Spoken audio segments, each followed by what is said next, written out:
Wel heddi mae da ni diwrnod agored ar fferm ochr Tregaron i ddosbarthu'r canlyniadau y prosiect sydd wedi bod rhedeg yma dros y flwyddyn diwetha ar pori Cylchtro. Ers 2 flynedd bellach i ni wneud pori Cylchtro. Ni wedi dechrau potsian again hynna'n, ond siarad efo cyswllt ffermio. O'n nhw'n gallu rhoi fi mewn cysylltiad gyda arbenigwr, sef Gareth Davies, Gareth Graslan maen nhw'n ei alw e. A gyda'i help e wedyn, ni wedi bod yn dod i'r system mewn i waith. Mae llawer iawn i wneud â fod yn hyderus yn beth mae'r arbenigwr yn gweud wrthoch chi.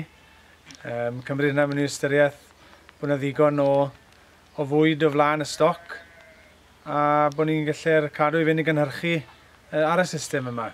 Last year we set up a paddock system so that he could start his rotational grazing.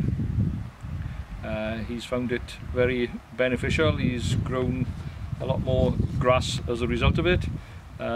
He also ended up having more lambs in spec due to having plenty of grass on the farm and having the confidence that the feed was there. We're estimating that he probably grew an extra 20-25% grass compared to what he'd done previously. As with lots of people, you know, he's been very surprised with how well it's worked. It doesn't surprise me because I see it working on a regular basis on a number of farms, and it's just a case of putting the planning in place and having the right type of mindset. Wedi lan mae fferm ochr yn Bwys Tregaron i dysgu byti rotational grazing.